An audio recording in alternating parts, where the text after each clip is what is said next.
Welcome to Cozy Coven Chats with Jenny C. Bell, where we explore the journey of the witch.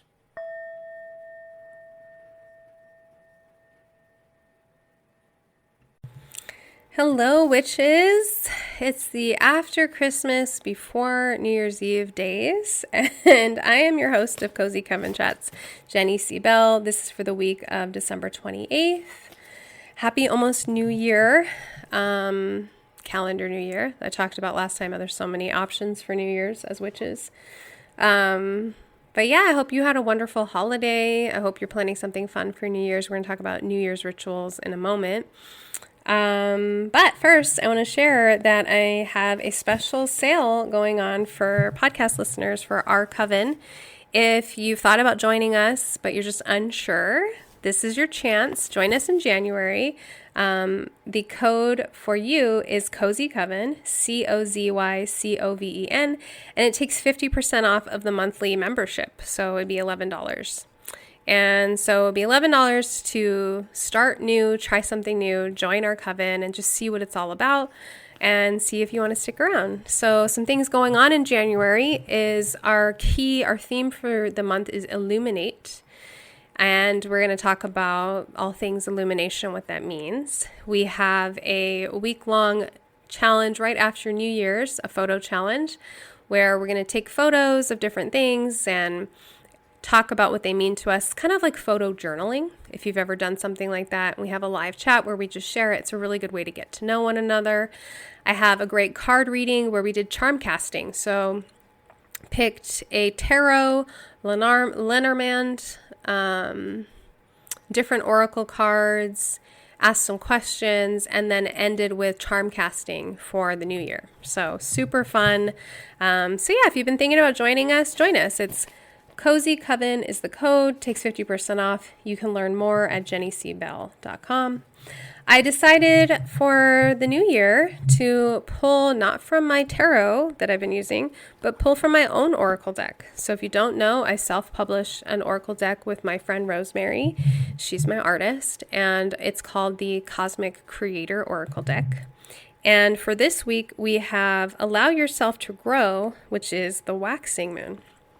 And so we are growing into what? That's what you need to determine. So as you look into the new year, as you get into that liminal space of midnight coming up on the New Year's Eve to New Year, where are you allowing yourself to grow? And that's why I love this deck. Each one has questions. And so allow yourself to grow. What are you growing into? What are you manifesting? All of the things, right? It's perfect for New Year's. Can't make this stuff up sometimes. On January 3rd, we have a full moon in Cancer, which is a really good day for emotional release and reset. So if you end up carrying any baggage from 2025 into 2026, you can let that go on the full moon on January 3rd. Journal and journal and journal, get it all out, burn it, throw it away, whatever. But that's the perfect day to let go of all of the previous heartache and baggage and worry, whatever, so you're not carrying it into the new year. Let's talk about some New Year's rituals. So, like I said, traditionally, witches say Samhain is the new year. Great, you can do that. If you grew up in an Asian culture and you celebrate Lunar New Year, that's probably a new year that you really love. If you grew up using the Western calendar, this new year is your new year. The zodiac or astrological energetic new year is March, like it's March 21st, the first day of spring. So we have lots of fresh starts. I like this time of year for the new year. I love I don't know what it is. I don't really have, I must have a strong Virgo placement somewhere or something, but I love a fresh calendar. I look forward to my little planner. I like to open a fresh calendar. I don't know, it just feels so, there's so much possibility. You're just the Fool card. You're just standing on the edge of the unknown every year, and it's okay, what can happen this year? I mean, when I look back at 2025, I knew my book was going to come out, but I didn't know I'd do things like be on the Witches movie coven or start this podcast or get a second book deal. Nothing. You know what I mean? Like, so many cool things happened in 2025. So 2026, like, we have all this possibility. I like to really contemplate and get excited about that possibility.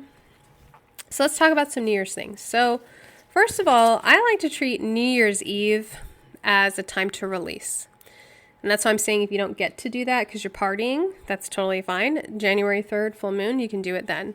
But I personally like to take New Year's Eve or a day before New Year's Eve and journal some stuff.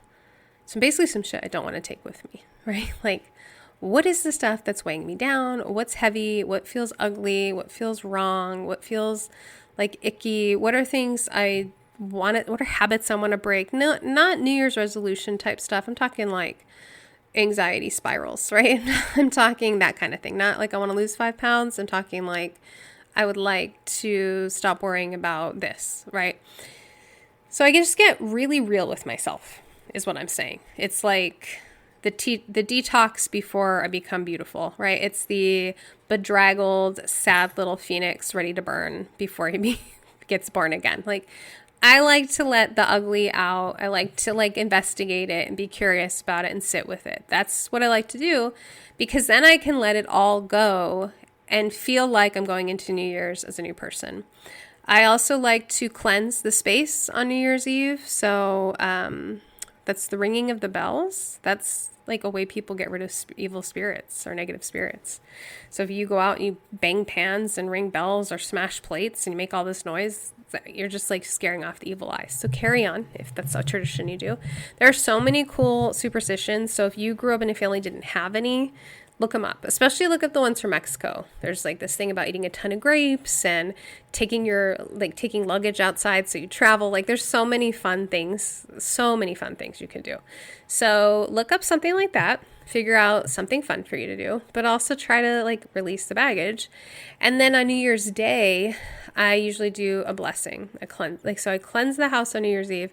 I bless the house on New Year's Day. I usually redo all the windows and doorways with their black salt on the inside. I usually will like make sure all my crystals are in place, cleanse up my talismans the night before and bless them with oil the next day, and really just kind of bless.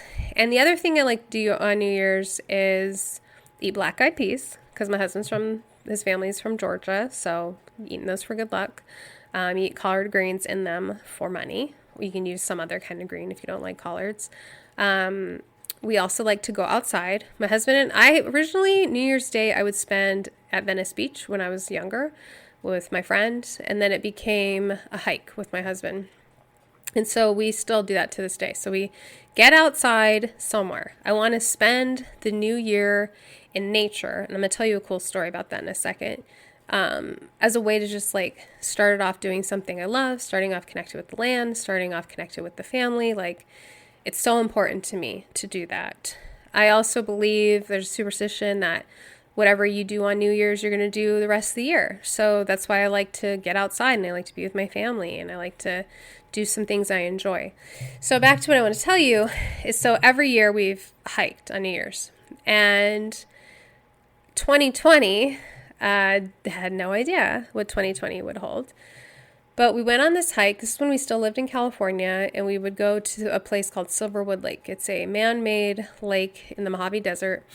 Really beautiful hiking area, pretty cold. It's wooded. Sometimes we'd see bald eagles, just really beautiful. And I always hike so the way we hike is because we have kids.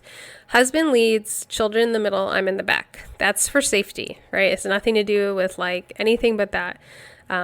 If he's in front, he sees a bear or a cougar, I'm in the back, I can grab a kid, like safety. And I'm also the slowest, so there's that. I'm a Taurus, I meander. And so we were all hiking, and they're ahead of me, so I'm the last one on the trail, and I look to the left, and I'm like, what is that? I just see all this bright red. And I stop the family, and they all come back. We saw thousands of ladybugs or ladybirds, if you're from England, hibernating. Like, I don't know what happened. Somehow they decided to move. They they're close together like one being, kind of like a Rat King type situation. Like they look like one thing. And they were in the process of relocating under leaves, which is why so many foragers and other people who love the earth will tell you to leave your leaves, because they hibernate. And there were just thousands. And we just stood there we were the only ones on the trail, a good 20 minutes. There were people definitely ahead of us and behind us, just in awe. And by the time we were done being in awe and watching them, they were all hidden again. So the people going by were never going to see them. It was like a message just for our family. And 2020, we all know what happened. 2020 was also the year we moved and my husband changed jobs. And I held on to those ladybugs all year. So when there was a toilet paper crisis, I'm like, no, the ladybugs, they mean good luck. Luck is on my side. And I just really believed that. And I was like able to find toilet paper. We're moving with 2 cats and a dog during COVID and children. No, we're going to be able to use public restrooms. Like, it's going to happen. Everything honestly worked out for the best and the best it could. And I feel like those ladybugs were such a direct sign from spirit saying, hey kids, things are about to get rough, but it's going to be okay. And I'll never, ever forget that experience. I've always loved ladybugs ever since I was little, but that took it to a whole new level. Absolutely love them.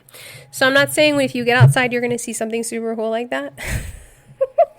But I'm just saying, like, always read the signs, right? And definitely get out there. I want you to create your own traditions this New Year's, right? As witches, we can do whatever we want. So, you can do a spell jar for New Year's. You can do whatever. You can create it. Like, it's a liminal space. That's what I always think about. Midnight on New Year's Eve is liminal. So my friends and I used to always do witchcraft and then spend the next day in Venice trying to manifest some hot guy, right? Like, honestly, or in a cool thrift find. So I want you to think about that. Look up superstitions, look up rituals, but make it your own, make a tradition. So if you don't have a New Year's tradition, find one. It's super fun. I hope you have a blast, and I hope 2026 treats you well. Blessed be. As always, thank you for listening. Please subscribe and share with a friend. If you haven't already done so, be on the lookout for my book, Spirit Crystals. Discover your crystal guide for healing and empowerment. Available wherever you buy books.